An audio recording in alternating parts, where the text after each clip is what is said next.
spotted the man sitting there and proceeded to open fire, shooting him in the back and killing him. But why? Why would Marianne murder someone in cold blood? What was her story? Who was her target? And finally, will you condemn her actions? So, Marianne Bachmeier was born on June 3rd, 1950, in Sarstedt, Germany. It was actually a place that was occupied by Russia, and a lot of Germans from this area ended up fleeing to what was then West Germany, and Marianne's family was no exception. She and her parents fled this area because they wanted a better life.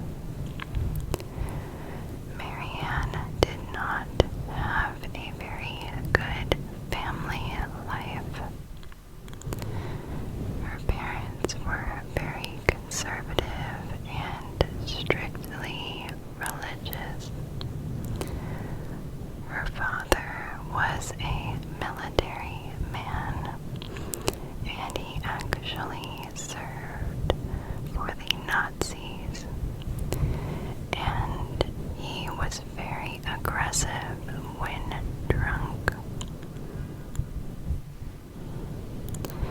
It was a household that was very controlled by him, and the household lived in fear of his drunk rages. Marianne had a brief respite when her mother left her father, and she had a bit of peace. But her mother soon remarried to Marianne's stepfather, who was also a tyrant. She did not have a happy home life. Marianne was known to be very free-spirited. She spoke her mind, and she rebelled against her parents' conservative values. She was known to be a difficult teenager, and she often clashed with her mother. Her mother blamed Marianne for all of the conflict in the house and kicked her out when she was just a teenager. So Marianne was unloved by her mother, father, and stepfather. So she had a horrific time in school. When she was just 16, she became pregnant accidentally.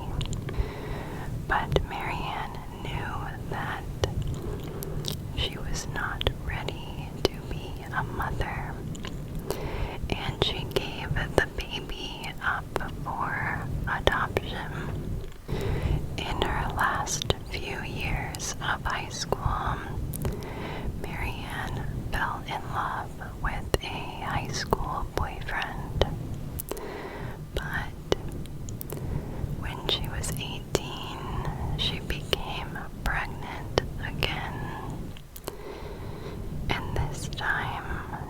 was really torn with keeping the baby or not.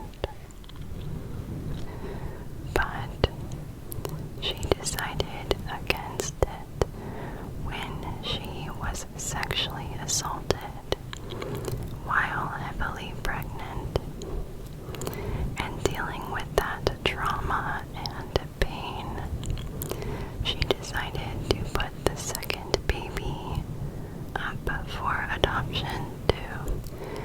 After Marianne graduated, she needed a job. She got a job as a waitress, and she really enjoyed the lifestyle. In 1972, she was working at a place called Tipasa.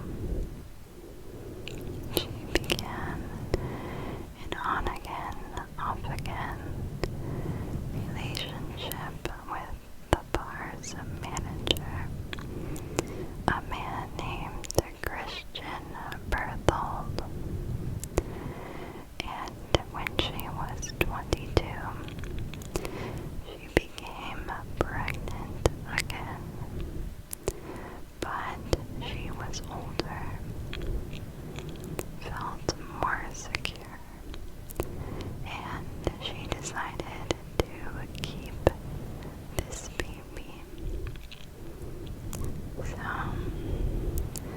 she had felt a lot of guilt about giving the other two up for adoption and couldn't do it again. Christian was not ready to commit, so Marianne knew that she would raise the child by herself.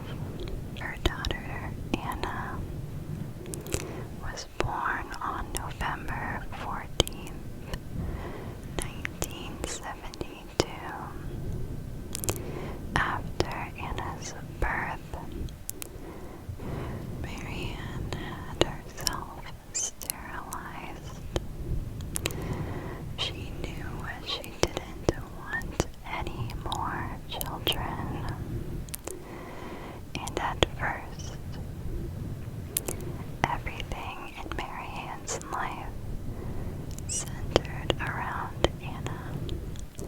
All of the patrons at the restaurant knew about Anna, and she was a big part of Marianne's world. However, Marianne quickly began to face many challenges of being a single mother. She had to go back to work. They needed the money, so she often took Anna with her to work and was reportedly never in a rush to go home when her shift behind the bar ended. But regardless, Anna grew up and was known to be a happy and free-spirited little kid. Her mother treated her like a little adult, and Anna was forced to be self-reliant at a young age. Marianne could be selfish and neglectful of Anna. Working and socializing at Tipasa was everything to Marianne, and Anna literally grew up behind the bar. Patrons often remember little Anna asleep on a bench while her mother partied. A friend of Marianne's said that Anna was a lively child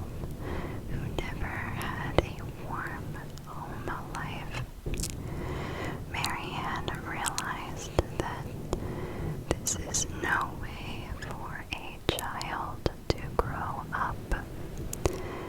So she began to speak with a married couple that she knew about taking Anna in as a foster child. This would be a temporary decision, but Marianne decided not to. Anna was known to play outside, speaking to neighbors, but then on the 5th of May, 1980, Anna was 7 years old, and today would be different than all the other days. Marianne was asleep in their apartment above the Possum. The previous day, Anna and Marianne got into an argument, and Anna was still angry at her mother. So, out of spite, Anna decided to not go to school that day. She decided to walk over to her friend's house, but her friend had gone to school. So Anna entertained herself playing on the streets and talking to people. In the afternoon, Marianne was doing a photo shoot for a local newspaper. She had an unusual car, and a journalist wanted to do a story about Marianne and her car. But when Marianne returned home, there was no sign of Anna. She went out looking for her, but Anna was nowhere to be found. She waited till nightfall, then went to the police to report her daughter missing. By the next day, Anna had not turned up by then. Marianne knew Anna was mad at her, so she thought she was hiding at a friend's house to make her mother worried. But none of Anna's friends knew where she was. No one had seen her the previous day either. Where was Anna? The police were looking for her. But that afternoon, a woman walked into her local police station and said that her fiancé, 35-year-old butcher Klaus Grabowski, had confessed to her about the most disgusting crime. According to that woman, Grabowski was a neighbor of the Bachmeiers, and he knew Anna because she often spoke to him and asked if she could play with his cat. When Anna returned from her friend's house on the 5th of May, she crossed paths with Klaus Grabowski on the street. As usual, she greeted him and asked if she could play with his cat. He agreed, and the two of them went upstairs into his apartment. His fiancée lived with him, but she was not home.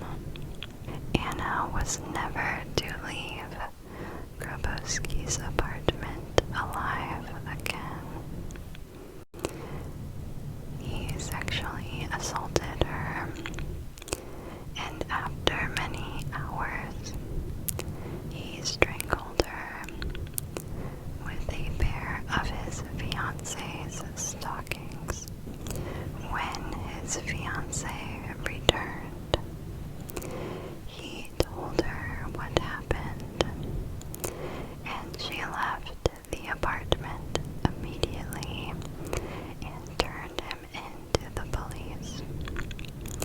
But while she was doing that, Grabowski packed Anna's body into a cardboard box, put it on his bicycle, and took her to a location on the banks of a canal and buried it in a shallow grave.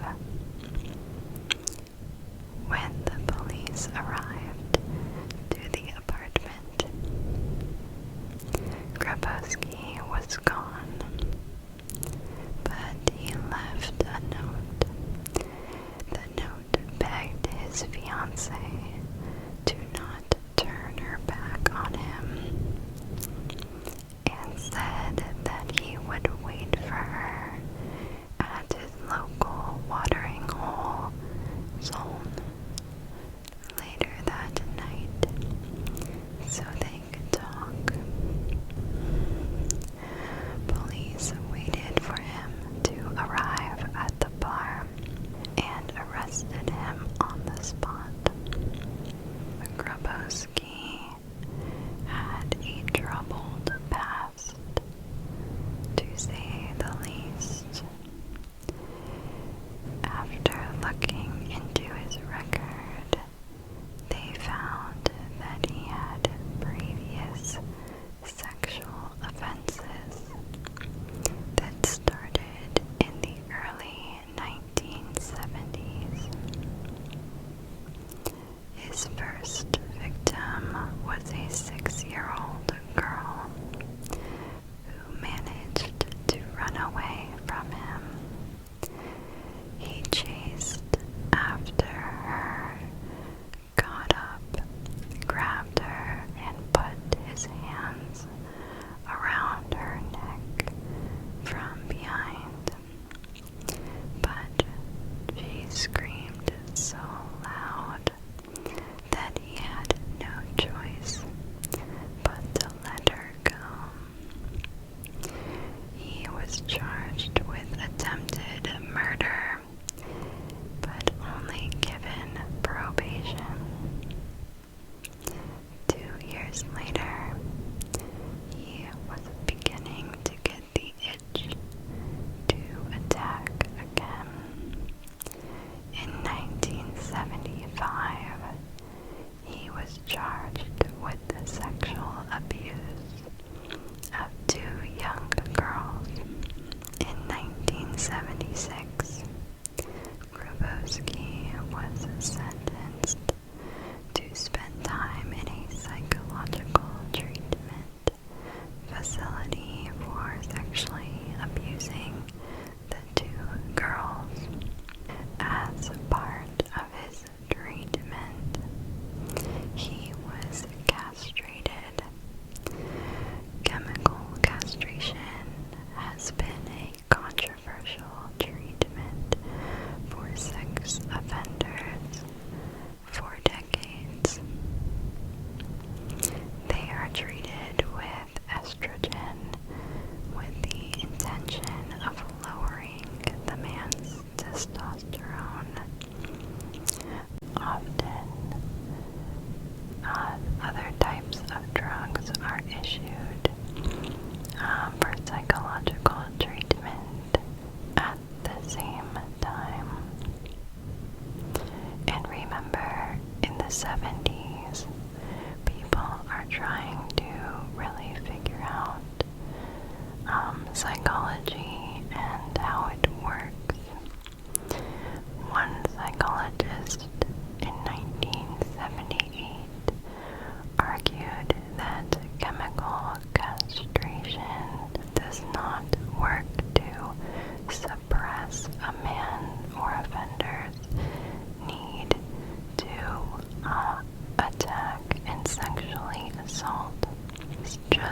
meant to manage reproduction. But regardless, Klaus Grabowski was given a choice. He could either agree to the castration, or he would have to stay long term in the institution. And faced with those two options, Grabowski chose the castration.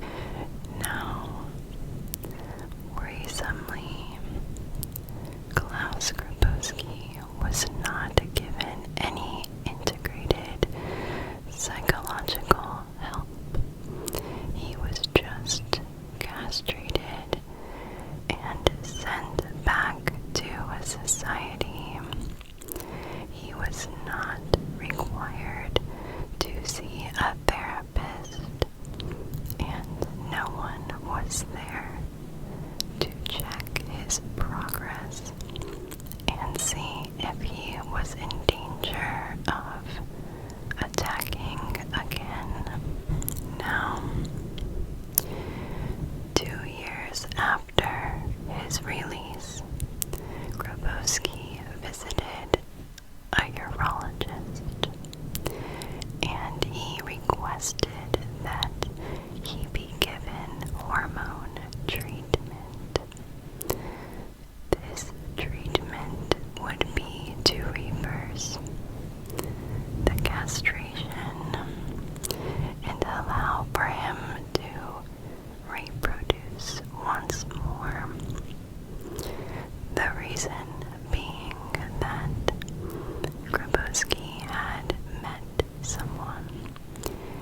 He was engaged to his fiancée, and he wanted to start a family with her. This treatment was approved by the court because Grabowski cited physical negative side effects from the castration, and to the court, it looked like it was successful. Grabowski was staying out of trouble. He was engaged, and it looked like he turned his life around. So, he received 2 hormone treatments in 1980. He was treated with the understanding that he was receiving psychological treatment at home, but he wasn't. There was actually no follow-up to see if he was seeing a therapist at all.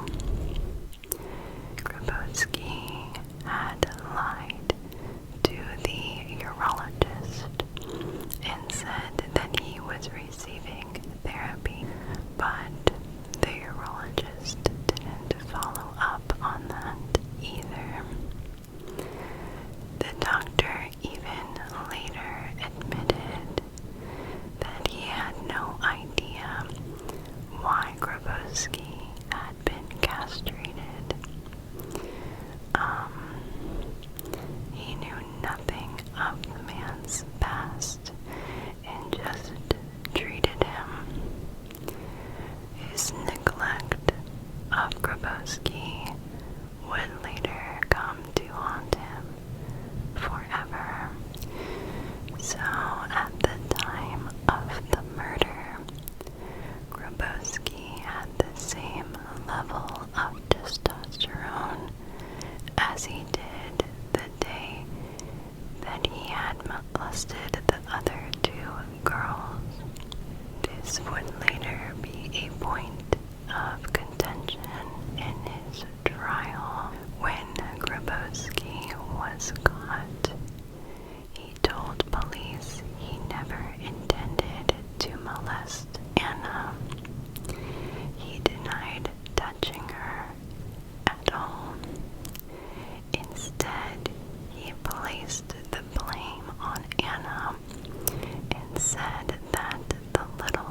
a pair of his fiancee's stockings and decided he would strangle her. He said that Anna fought back, knocking over a chair, but he was able to overpower her. He told police where she was buried, and the police found her in the box, and they noted that the killer had taken his time.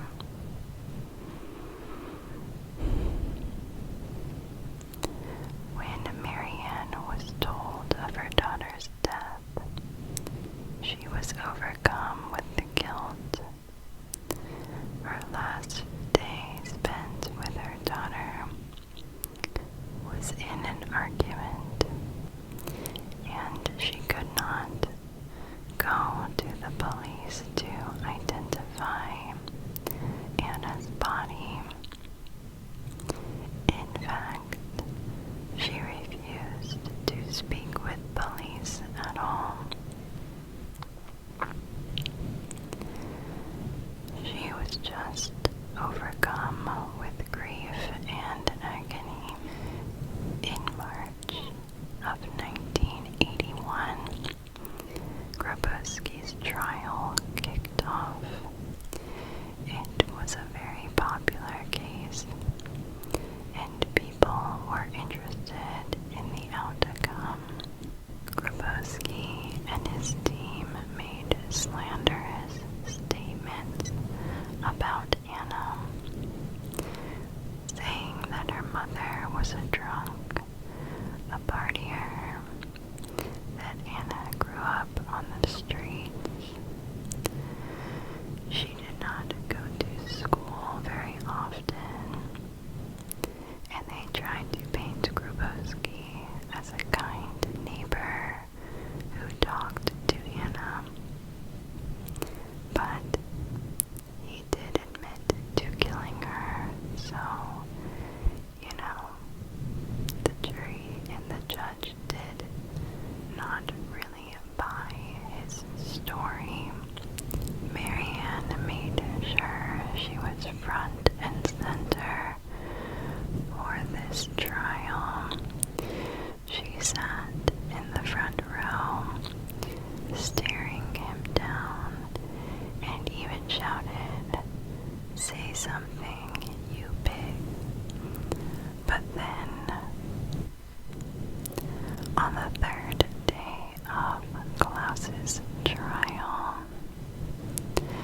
Marianne suspected that that day would be the day that Grabowski would give a statement and slander Anna, saying that Anna approached him and threatened him. Marianne was in shock and very angry at just the thought of having to listen to that. It was a Friday morning, March 6, 1981. Marianne arrived and saw that there were very few people in the courtroom. A few passerbyers noticed that she commented on that. Then Klaus entered from a side door and took his seat. She spotted Grabowski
said that she commented, quote,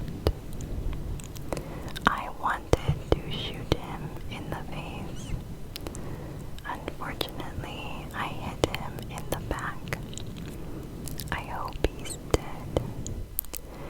Anna's father, Christian, witnessed the incident and said, "She did it. She actually did it."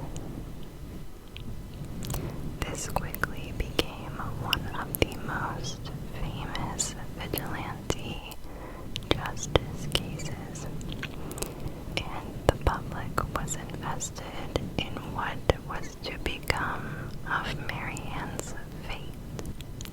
So, of course, she was charged with murder because she preemptively brought the gun into the courtroom. And Christian's comment of "she did it, she actually did it," showed that she probably planned something like that. But Marianne's defense argued it was a spontaneous reaction to immense grief and anger, and that she thought Klaus would spread lies about her daughter in the courtroom that day. So many people showed up for her trial that they couldn't seat everyone in the courtroom. Most of the support came from women. Now, in the end, the murder charges against her were dropped, and she was charged with manslaughter and unlawful possession of a firearm, and sentenced to 6 years in prison. This, of course, outraged the prosecution because she clearly just murdered him in plain sight. She actually ended up getting out early after just a few years on good behavior, and Marianne never regretted a thing. So, what do you think about this case? Do you agree with Marianne's actions? Would you have done the same thing? Or do you think it was too far? Please let me know. I hope you sleep very well tonight and you enjoyed listening. My heart, of course, goes out to Marianne and little Anna.